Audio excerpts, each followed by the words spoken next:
Mind is just looking for only one thing, and that is Anand, that is a happiness.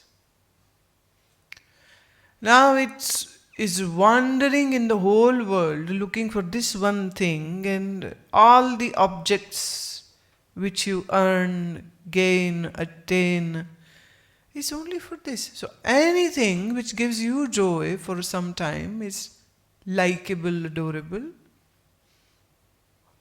And when that thing doesn't give you joy, your mind gets distanced from that object or from that person.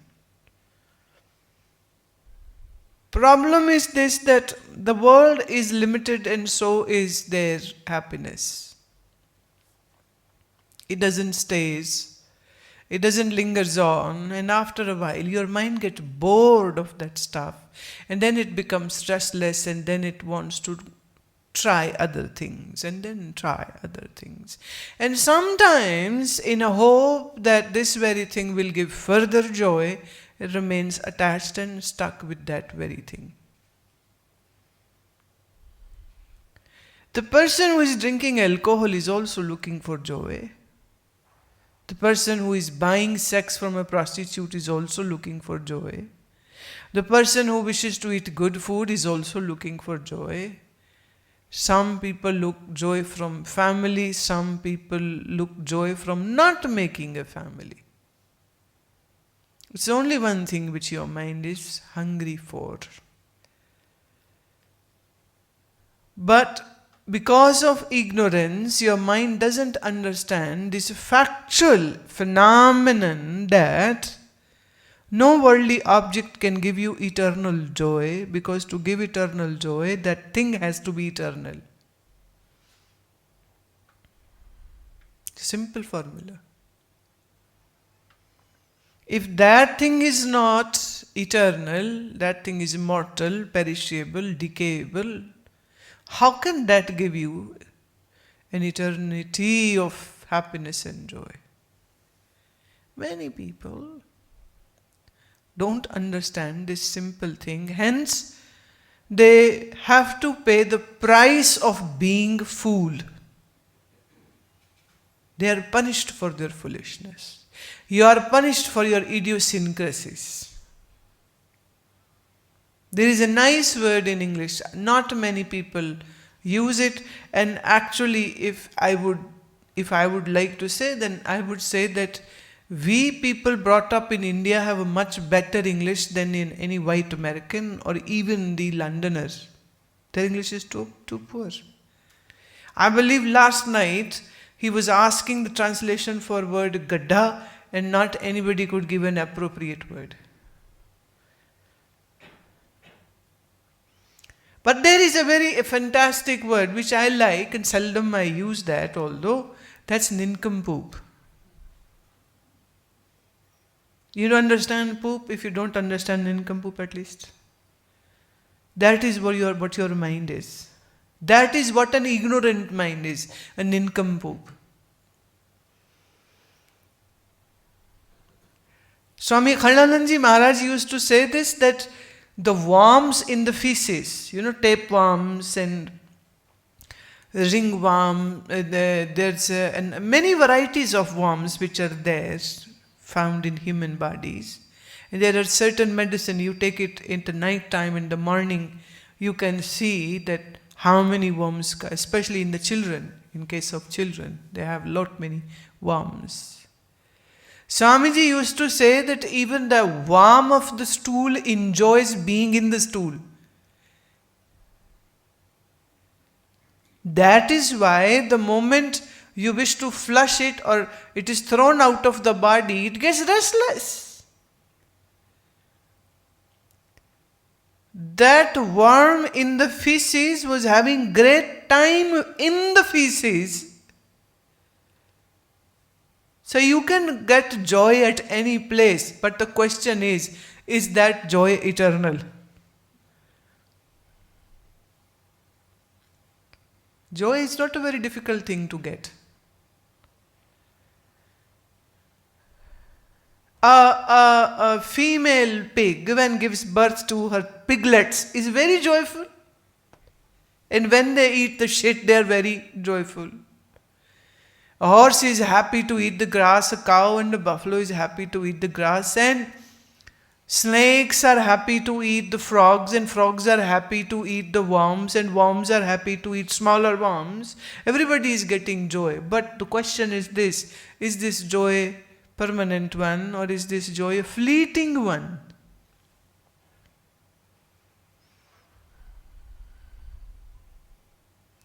Joy is a very temporary thing which comes in people's life and then they keep on waiting for that.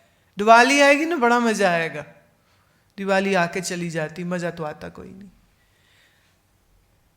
In the Americans, they are waiting for the Thanksgiving Day and they are waiting for the Christmas, and they say the Christmas joy is everywhere. Where is that? It's just an idea created by the media and created by people's conditioned mind. There is so much joy in the air. Nobody can see that joy. Those who have money and can buy stuff, they might feel a little zing of it. Otherwise, where is the joy? Some people get so depressed seeing the Christmas lights because they have nobody to share it with. And those who have to share it with are upset with them for certain reasons. So both of them are feeling the pain. Those who don't have anybody and those who have somebody. And then there is a third category, which is the largest category, and that is they all play game. Let's show off that we are happy, although we are not. So on the dinner table, don't fight. Let's pray to Lord. We are having great time. But they're just waiting for that prayer to finish. Not even before the Amen is said. They are in blows, fighting with one another, yelling at one another. Each country has a set of their festivals. And they all think that festival makes people happy.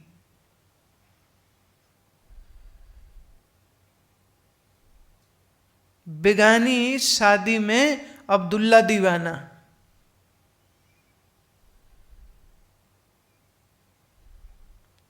So joy is not something which is difficult to attain, but it is difficult to attain an eternal joy.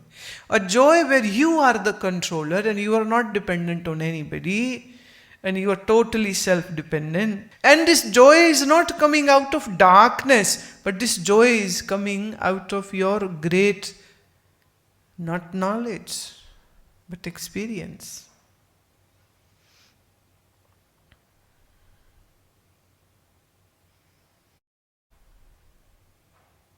It's not difficult to put rest to the mind. It is not difficult at all to make mind calm, provided you know how to do that.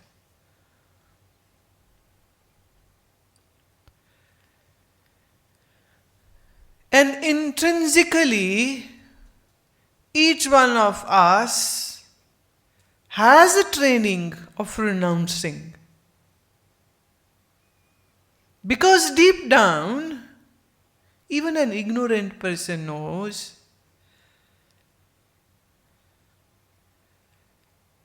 that things cannot complete me.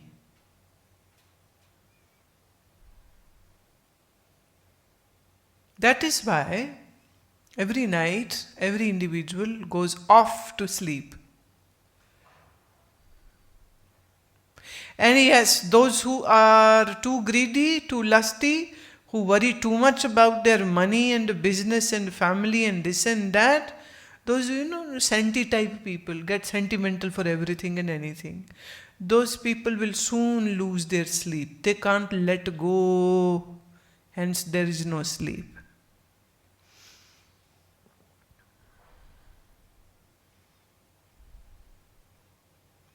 When your mind is hopping from one subject to another, how can that mind experience sleep? So those who can't sleep without a sleeping pill are actually telling this, that they have trained their mind to be stuck on something or someone. Otherwise, why should this be a problem? Sleep is a free gift of nature to us.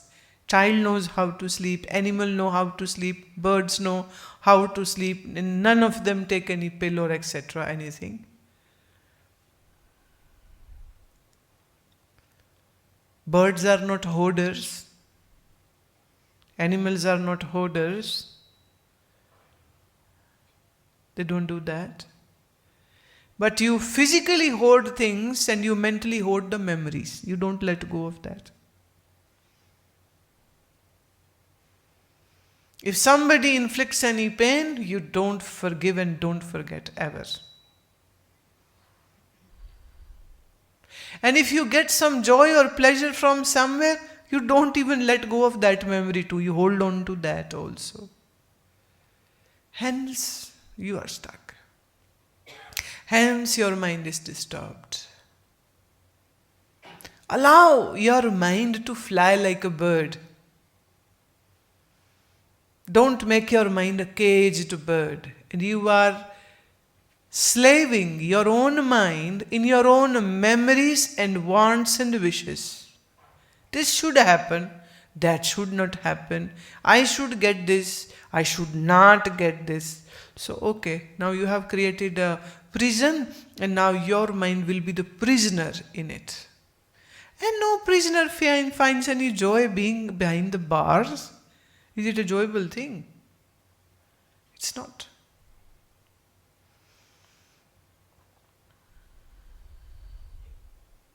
Learn to let go.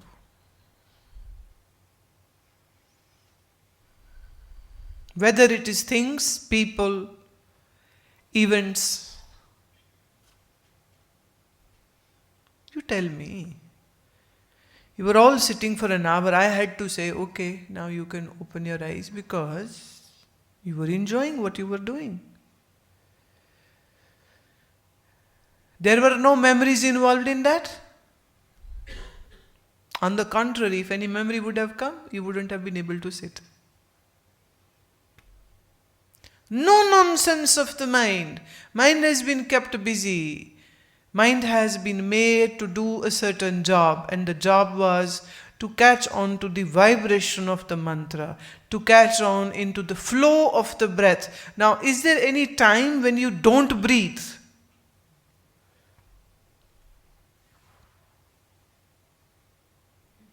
Any hours when you switch off, no more breathing now? So breathing is your best tool to keep your mind hooked up and not running away here and there.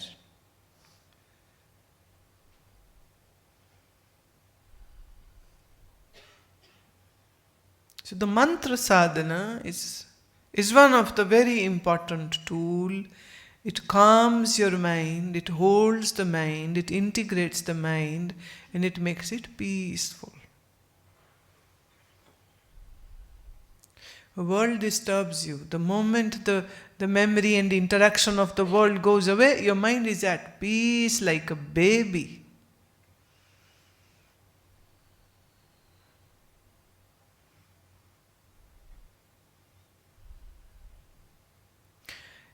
As a person who regularly goes to the gym, slowly trains his muscles and gives a shape to the deltoids and gives a shape to his abs, the stomach, gives a shape to his shoulders, gives shape to his legs.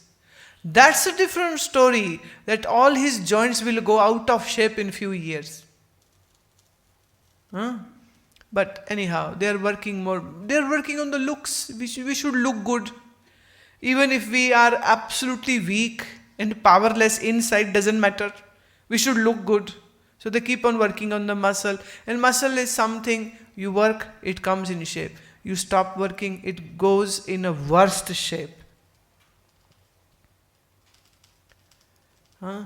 But anyhow, if you work, your muscles are in a good shape. Similarly, if you work on your mind, the mind will develop good muscles, meaning the mind will be as you want it. How do you want your mind to be? Disturbed? Jawab to do. Would you like your mind to be fragmented? Would you like mind to be scattered, angry, filled with vengeance, filled with hatred? See, nobody likes bad things in the mind. But you do everything to create these things in your mind. What a dilemma.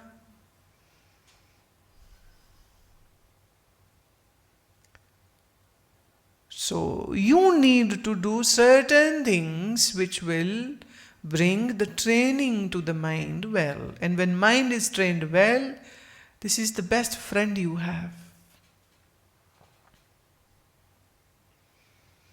Everybody can leave you, and one day they will. But this mind will never leave you. Even in the death, the mind will not leave you. Body will drop, mind will not. Mind will still stay with you. So this bundle of joys or worries called mind is always going to stay with you. So your focus should not be anything else but your mind. So anything which disturbs the mind, remove that thing. Don't be a meek person. Be a rebel. You are not, but one should be.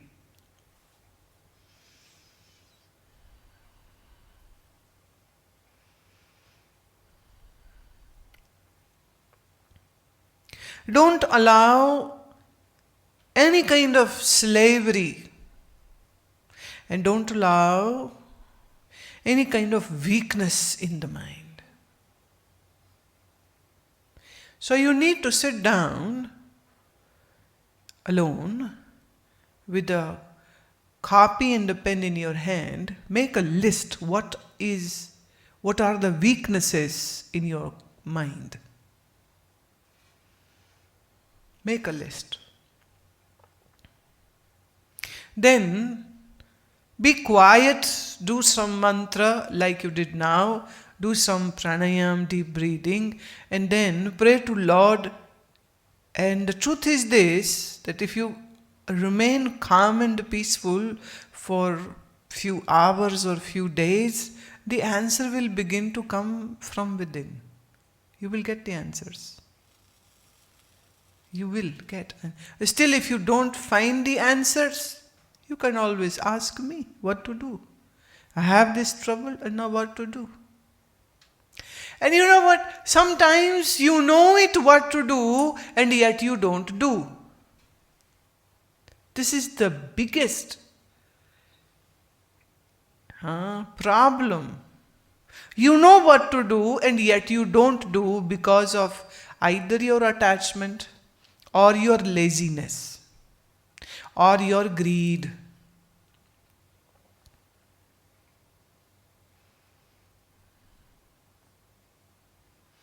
And when you know what you should not do and yet you do that, then all the responsibility comes squarely on you.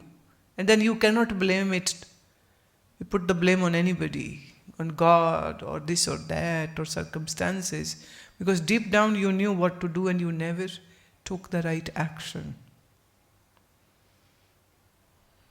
Have you seen sometime children, small babies, they catch hold of a pen or a pencil and they're poking their eye with the pencil. They are crying and yet they are poking their eye again and again. They know they are getting hurt and yet they can't stop. Because all the excitement to know what would happen if I'll do this. That's why they put the pencil in their nose and keep on pushing it in. And sometimes they pull the little rubbers and the peas. You know, the vegetable peas, they push it in. And they choke on it. How stupid the children, the human children are the stupidest of all. You will never find a calf or a piglet or a puppy doing these stupid things. They will play, they will fight, they will do whatever that particular species is supposed to do. It is only human child. See, if the calf is born, I see it over here in our dairy, the cow gives birth to a calf and within hours the calf stands on his feet. And within days they are jumping around, running and racing. We have to hold them. They know how to suckle on the mother's breast, they do it, and in just few weeks they are ready to eat grass. Human child? God. You'll keep on lying like a fool for so many months. And will roll down after a while when this is given, this movements are given, and it will make them turn on the side. Okay, then they want to try it on their own, and they are tumbling down from the bed to the floor. Stupid. Then they can't sit. They need pillows to fix on left and right and the back, and then again would tumble on the left, tumble on the right, and it keeps on falling down. Then can't stand. Can't stand. Then they need help. They'll cry, I want to stand. Okay, stand up, but can't stand. They need somebody to help. Then slowly they'll do it on their own, and again they'll be banging their heads and falling down from the staircase. Stupid children. Only human children are stupid. In physical ways, I mean. Then can't walk. Then can't eat. You give them food, they can put it in their nose, they can put it in their ears, they can put anywhere. Calf doesn't need this training. Very intelligent. Then have to teach how to speak, how to write, how to do this, how to do that. All the civic sense is then given. If you don't give civic sense to a human child, will behave like an animal, worse than an animal. Animals have their inborn intelligence as per their species, what they are. But for human, they need all the training. Language training, social training, how to behave with others, how to talk, how to sit, how to sleep, how to go to toilet. They don't even know that. They keep on peeing in the bed. Sometimes 8 years old, 7 years old, and still peeing in the bed. Then you have to teach. Don't do it over here. Don't drink water before bed. Don't do this. Give them medicine, etc., etc. But one thing is common in human and in animal children, and that is they all want joy.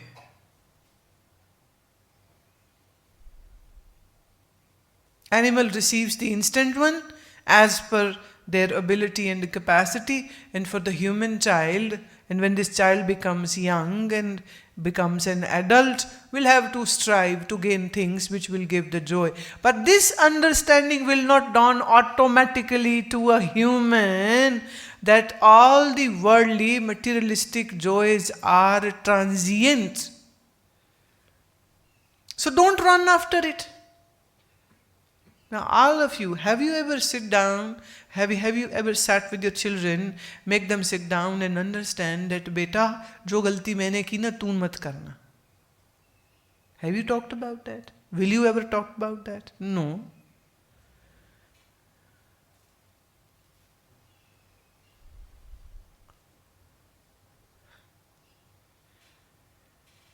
Are you going to share this knowledge?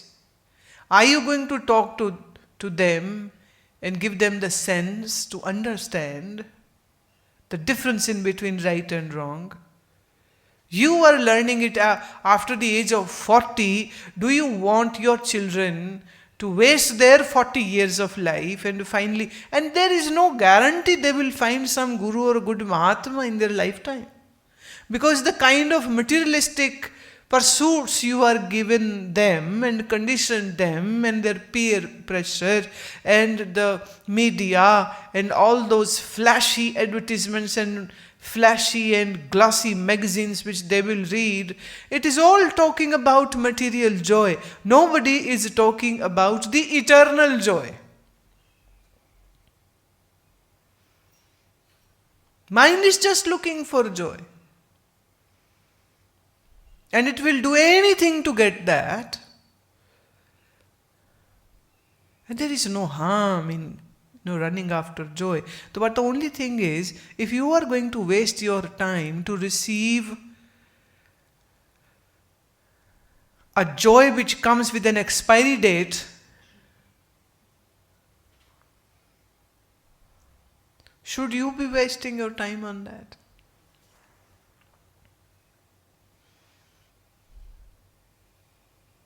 Prahlad, one of the great devotee whose history and life comes in Purana, in Vishnu Purana and many others, a great bhakta. He was son of a king, and in his school he was sitting quietly with eyes closed. The teacher asked, "What are you doing sitting outside the classroom? Why aren't you inside the school? You should be learning your lessons. Go and learn the language, in literature, in history, in maths and geography and etc. What are you doing here? Yes, you are a prince, but that doesn't mean that you will not obey the rule of the school." And Prahlad said, "Well, I don't wish to soil the slate of my mind. Don't allow stupid things to be written on the mind, and all those which have been written, you need to erase that." How would you erase that? You cannot delete them. You can only erase it a bit by adding on the top of all that trashy writings. You have a new writings happening that I will change my life. I will reform my mind. I will change my ways. I will not harm myself. I am going to know who my real self is. I am not going to waste it. Write these new verses on your mind. And all that trashy things will soon get faded. You have to create new samskara in your mind, which will give you the impulse to do all those things then, which are right.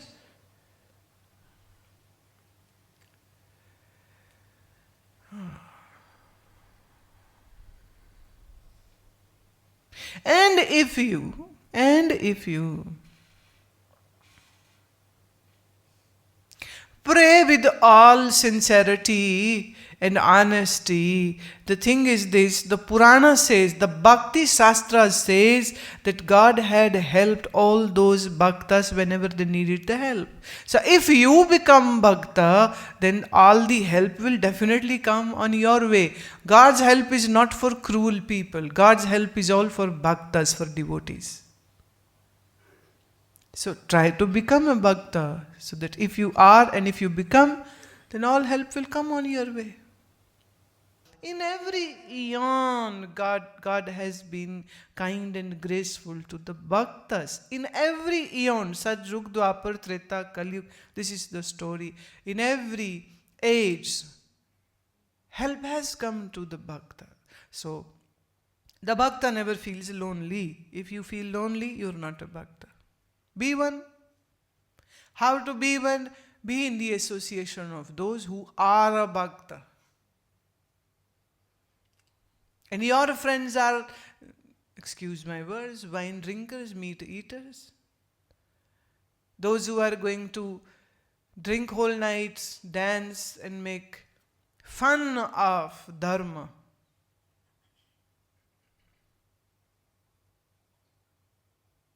One gentleman was saying to me, he comes from Mumbai, he's a very busy man, very, very important person in his field.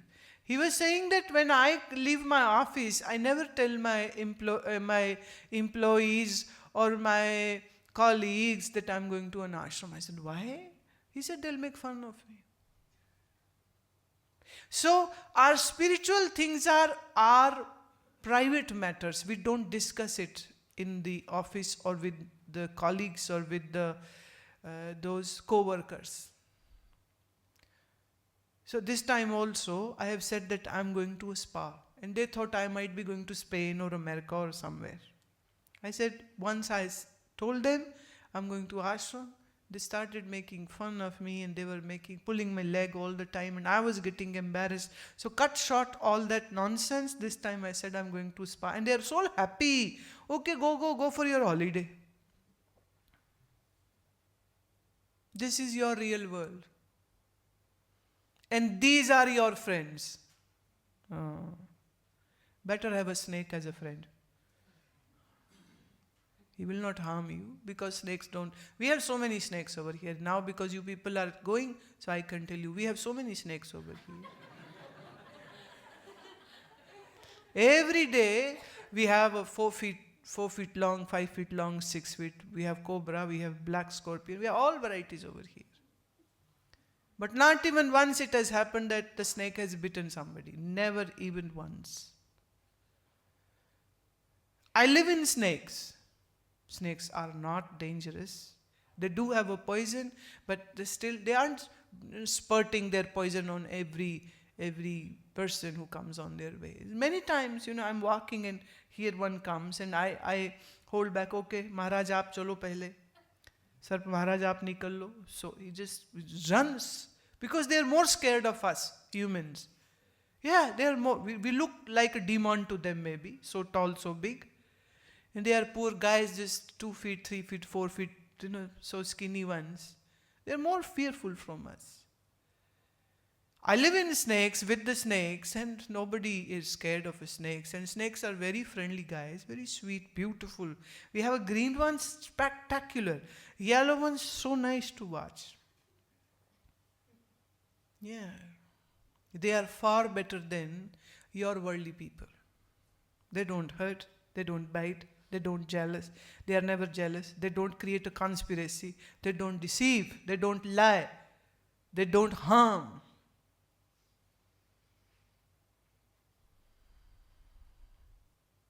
And more than the physical harm, it is the mind harm which they create. They sullen your mind. They make it more dirty. And it is a very contagious disease. The lust and greed is a very contagious disease. If you keep on sitting with somebody, like I had a person coming here in ashram, he just had a look around and he says, wow, you have nice rooms. And you have Ayurvedic treatment also. I said, yeah.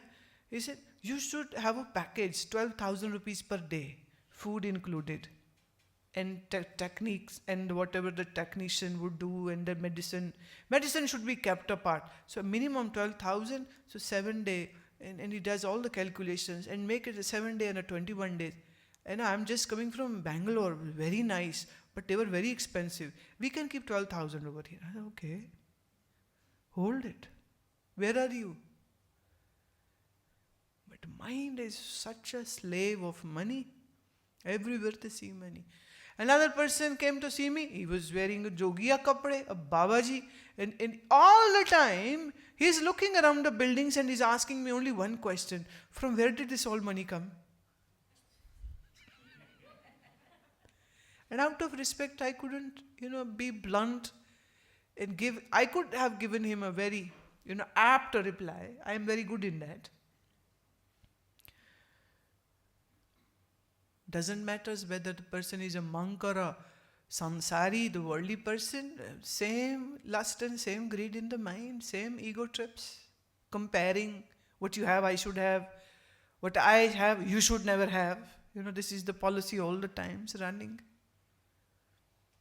Remember this story of Prahlad. Meri patiya likh deo Sri Gopal. On the slate of the mind, write only name of the God. And if you write anything else, that desire will create that vicious circle and you will be caught up in that. And then you will be responsible for your downfall and nobody else.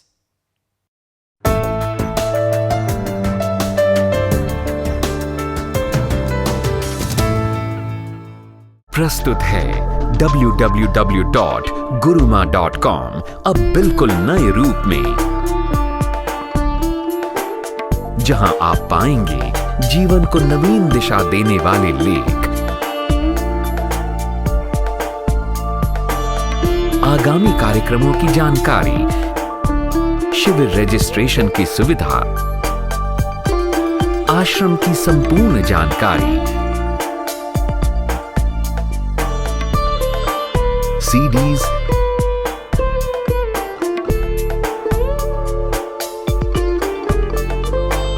DVDs,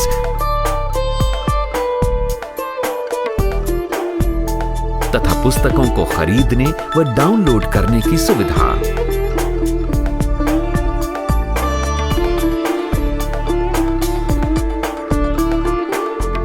अनुपम प्रवचन, भजन, दर्शन दीजिए राम, दर्शन दीजिए गुरबानी, सजन प्रीतम मेरे आ। कीर्तन आदि के videos का विशाल संग्रह है और बहुत कुछ। अब आप भारत में रोज टीवी पर आने वाले अमृत वर्षा के एपिसोड भी इस वेबसाइट पर देख सकते हैं। इसके अलावा आप यहां देख सकते हैं समय समय पर आयोजित कार्यक्रमों का सीधा प्रसारण। जुड़े, विचारशील बने, अपने विकास की ओर कदम बढ़ाएं।